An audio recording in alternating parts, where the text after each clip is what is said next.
On February 20th, 2008, in a small town in Maine, the fire department responded to a house engulfed in flames. But when the blaze was finally extinguished, what they found inside was far more terrifying than the fire itself.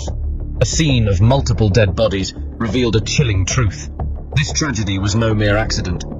Investigations were quickly carried out, and it didn't take long for the police to identify the one behind the crime. This is the heart-wrenching case of the Bolduc family.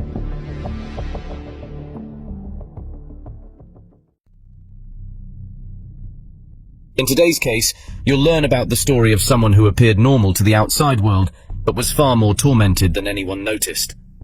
Our journey takes us to the small town of Old Orchard Beach, Maine. In this close-knit community, everyone seemed to know each other. But did they really know each other as they thought? Carol Lee Bolduc was born on October 29, 1965, to Harvey and Sandra Griffin. She grew up in a household which she shared with her 8 siblings. Much details about her childhood are scarce, but what is known is that Carol attended Bristol Consolidated School from preschool through 8th grade, and then graduated from Lincoln Academy with the class of 1983. Carol met a man named Paul Cushing, and initially, they got along quite well. They married and had a son, Matthew Paul Cushing, in 1987. However, Carol and Paul's relationship was troubled, leading to their divorce when Matthew was still a baby. Carol would soon meet another man, Christopher Bolduc, and in 1993, they welcomed their only child together, Joshua. By 2008, Carol was studying to become a medical transcriptionist at Andover College, while also working with Chris at one of his 2 local businesses. Carol served as the president of the Ocean Fairway Association and was deeply involved in the community. She really cherished her children and was well loved and highly respected. She spent most of her free time reading and sunbathing. Christopher Scott Bolduc was born in Portland, Maine, to Richard Bolduc and Sandra Miller. He attended schools in Wyndham and graduated from Lincoln Academy in 1984, just a year after Carol, so it's quite likely they knew each other in high school. Chris then went on to attend the University of Southern Maine. Eventually, Chris and Carol started a relationship and got married in 1991. They settled in the small town of Old Orchard Beach, where they became well-known members of the community. Chris opened 2 businesses, one named Blustery Day Flags, while the other The Race Place, and was also a partner at BM Foods, a food diverting business in New Hampshire. A hard-working and respected community leader, Chris was actively involved in revitalizing Old Orchard Beach to attract more tourists and business people. While Chris had been the president of the Ocean Fairways Association, Carol later took over this role. Known as a thoughtful, loving, and caring husband, father, and friend, Chris, despite having one son, Joshua, he also cared for Matthew, Carol's son from her previous marriage, as if he were his own. Joshua Richard Bolduc was born on May 15, 1993. He adored the family dog, Spike, who was one of his best friends. As a freshman at Old Orchard Beach, Joshua was very close to his family and loved spending time at the lake with his cousins. His passions included snowboarding, skateboarding, playing video games, listening to music, making videos, and he even aspired to become a producer. In school, Joshua was part of the punk rock and skateboarder crowd, with favorite bands like the Ramones, Misfits, and Rancid. He was energetic, friendly to everyone, and enjoyed playing World of Warcraft. Joshua looked up to his older half-brother as his hero, often speaking highly of him. However, his older brother was not who Joshua thought he was. Matthew Paul Cushing was born on February 2, 1987, to Carol Bolduc and Paul Cushing. Matthew had a relatively normal childhood, attending Cub Scouts, and was a well-liked child who excelled as a bright student. However, Matthew grew up unaware that Chris wasn't his biological father. Carol and Chris had kept this information from him, and it wasn't until he was 7 years old that Matthew discovered the truth. The circumstances of this revelation are unclear, but it undoubtedly had a profound and unnoticed impact on him. During his senior year of high school, Matthew took a trip to Ghana and enjoyed it immensely. He became fixated on the idea of returning to Africa, and one of his heroes was Nelson Mandela. After graduating from Old Orchard Beach High School, Matthew attended the University of Maine at Orono, where he studied European history and anthropology. He was well-liked and known for his sense of humor, often being the one to make his friends laugh. Despite outward appearances of happiness and a good relationship with his family, there was a darker side to Matthew's life. Initially, close friends insisted that Matthew wasn't using drugs, but the reality was quite different. Living with 10 roommates off campus, He began drinking heavily and using drugs shortly after starting college. He experimented with cocaine, and when short on money for alcohol, would resort to chugging 2 to 3 bottles of cough syrup, which pretty much made it clear that he struggled with substance abuse.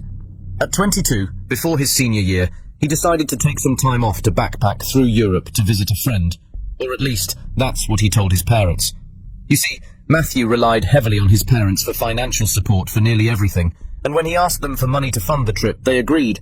But instead of going on the trip, he used the money to buy drugs and alcohol. During that period, things started taking a dark turn for Matthew. 2 months before his horrific actions, Matthew's beloved husky Nanook was hit by a car on December 26, 2007. He was truly devastated by the loss, which worsened his situation further. Within a few weeks, he went ahead and got a tattoo of Joshua's name on his stomach, a disturbing decision given the events that followed. Matthew had become increasingly troubled, fearing that his mother and stepfather might divorce. His behavior grew more alarming as he bought a taser and began researching sinister topics online. He looked up the most effective places to stab someone, finding that targeting the eyes could incapacitate a person. He also searched for gun silencers and life insurance policies, revealing a clear intent to harm. With murder on his mind, Matthew's dark thoughts eventually culminated in a tragic and violent end. On Wednesday, February 20th, 2008, the small town of Old Orchard Beach was sunny but cold. Matthew woke up, got ready, packed a bag with a knife and a taser, and drove his blue 1995 Ford Taurus into town. His initial plan was to kill his stepfather, Chris, so he drove to Chris's business. However, seeing too many people around, he decided to go to his childhood home instead. Matthew intended to wait there for Chris, but was surprised to find his younger brother Joshua at home. He began telling Joshua about the impending divorce and how it would ruin their family. Joshua, who didn't really take it as serious as Matthew did, tried to reassure Matthew, saying everything would be okay and that their parents would work things out. Matthew, growing increasingly angry, revealed his plan to kill Chris, and even went ahead and asked Joshua to help him. When Joshua refused, obviously not wanting to harm his father, Matthew became enraged. In a fit of fury, he attacked Joshua and killed him with the knife he had brought. As mentioned earlier, Matthew used the information from his internet searches to kill Joshua. However, he later admitted that he felt no thrill or intense emotion after the murder. Knowing his life was effectively over, he continued with his dreadful plan. Meanwhile, Matthew's mother, Carol, was working in town when a friend called to inform her that Matthew was in town. Surprised by this news, she packed up her belongings and left the family business, heading home around 2:15 p.m. At 2:35 p.m., Carol called her husband, Chris, who was still at the family store, and mentioned seeing Matthew's car parked at the dog park. Shortly after, Carol arrived home to find Matthew there, waiting for her. Noticing the blood on his shirt and his unsettling demeanor, she asked him what was going on, why he was home, and if he was okay. Matthew's behavior was strange, and when Carol asked about Joshua's whereabouts, Matthew dismissively told her not to worry and that everything was fine. Carol offered Matthew some money, but he declined. When she then threatened to call the police and tried to get past him to check on Joshua, Matthew attacked and tackled her to the ground, killing her in the same manner as he had Joshua.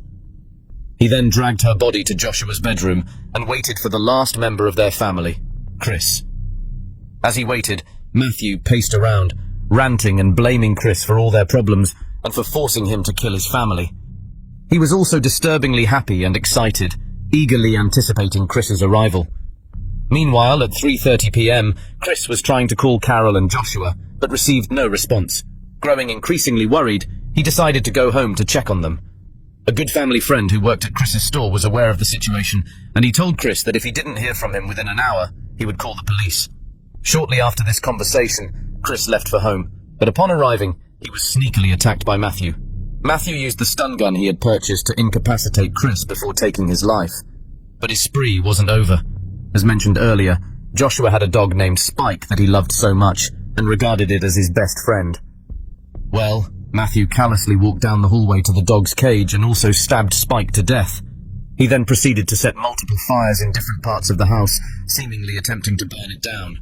At 5:40 p.m., a neighbor called the family friend who worked at the store, reporting an alarm going off at the Bolduc residence. By 5:42 p.m., the family friend had notified the police. Upon arrival, the firefighters quickly extinguished the fires, only to discover a much more horrific scene than they had anticipated. This wasn't merely a house fire, it was a scene of multiple gruesome murders, and the police knew exactly who they were looking for. By 10 p.m., investigators were actively searching for Matthew, and eventually located him at 10:40 p.m. He was dressed in pajama pants and socks, with cuts visible on his hands. Matthew claimed he had cut himself while slicing a thick piece of steak and insisted he hadn't been in Old Orchard Beach that night. He fabricated a story about being depressed and driving to visit his biological father, Paul, but then pulled over and broke down in tears, deciding to turn back and returning home. This was a clear lie to the police, who weren't even fooled by it for a moment. He was also not usually good at telling lies. During a search of his home, police discovered a bloody backpack containing a switchblade and a stun gun. Matthew was immediately arrested, and this time he admitted to the murders of his family. However, the reasons he provided for his actions remained vague and ambiguous, never clearly stating a definitive motive. Matthew expressed personal grievances, stating he was furious at his parents for not financing the backpacking trip to Europe, but this was not true, as they had given him money which he used on drugs and alcohol instead. He also claimed deep distress over the prospect of Chris leaving his mother, Carol, feeling that without Chris, his mother couldn't support them. There were also concerns about Chris rekindling an alleged relationship with another man from his college days, which exacerbated Matthew's feelings. At his home, papers were found where Matthew expressed his disapproval of such lifestyles and his struggles with same-sex relationships. He also claimed that his stepfather mistreated him, his brother, and his mother. However, all evidence contradicted this, showing that Chris was a loving father to both Matthew and Joshua, and a devoted husband to Carol. Chris even treated Matthew as his own son, which illustrated their close bond. Several years later, on March 26, 2009, Matthew was sentenced to life in prison without the possibility of parole. It is heartbreaking and unfortunate what befell the victims of this tale at the hands of their cold-hearted and selfish brother and son. As we reflect on this heart-wrenching tale, our thoughts are with the victims whose lives were tragically cut short and the loved ones they left behind. If you found this video compelling, be sure to like and subscribe to our channel and check out our other videos. Thank you for watching.